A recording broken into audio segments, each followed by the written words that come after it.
Torah Box présente les contes de Rabbi Nachman, conte numéro 5, le prince en pierre précieuse.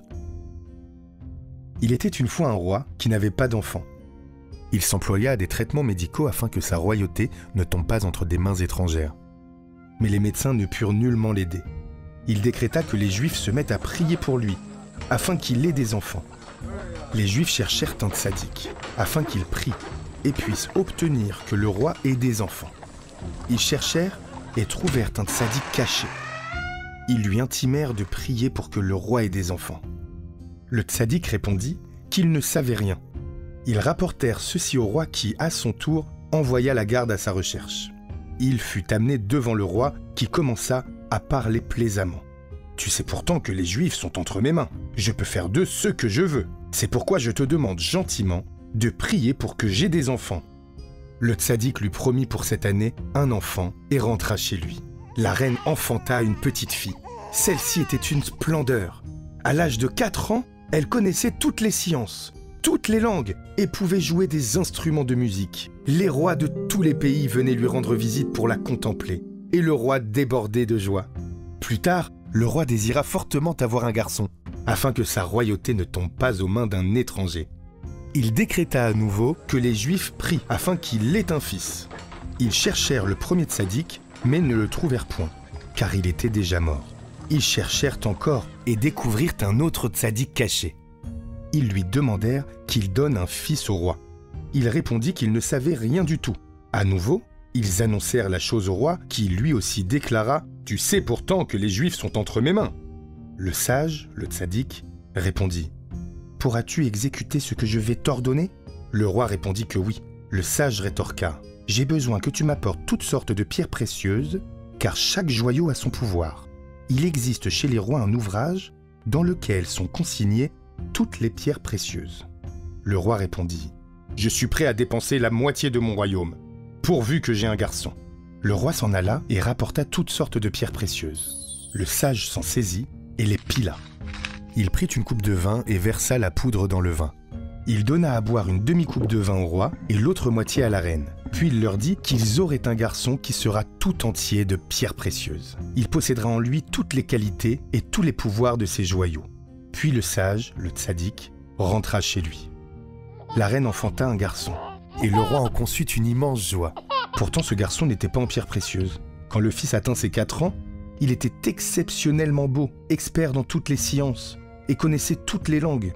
Les rois voyageaient pour venir le voir, et la princesse remarqua qu'elle n'était plus autant appréciée.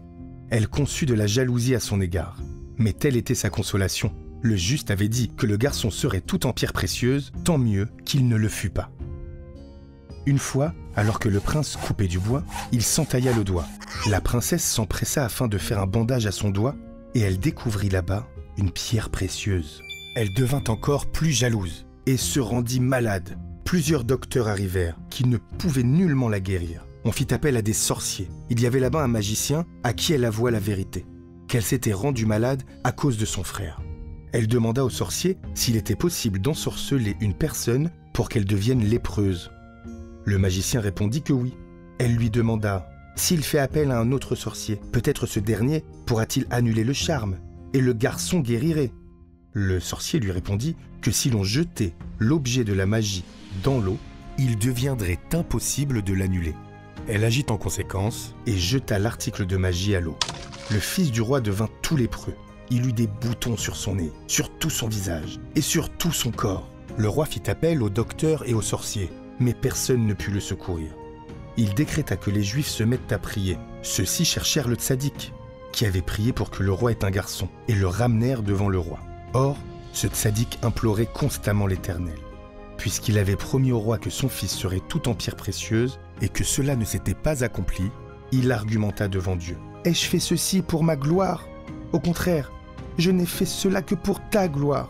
Et maintenant cela ne s'est pas accompli comme je l'ai dit. » Le juste arriva chez le roi et pria sans que cela n'apporte le salut. On lui fit savoir qu'il s'agissait d'un ensorcellement. Or, le tzaddik est bien plus élevé que tous les sorciers. Le tzaddik fit savoir au roi qu'il s'agissait d'un ensorcellement et que l'objet de la sorcellerie avait été jeté à l'eau.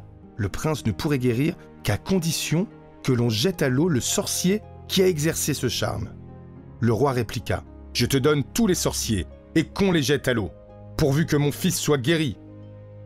La princesse fut prise de panique, elle courut à l'eau afin d'en extraire l'objet de la sorcellerie, car elle savait très bien où se trouvait cet objet.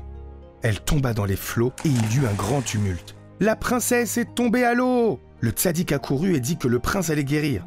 Il guérit en effet, et la lèpre sécha, tomba, pelant toute la peau, et il devint tout entier, en pierres précieuses. Il eut tous les pouvoirs des joyaux.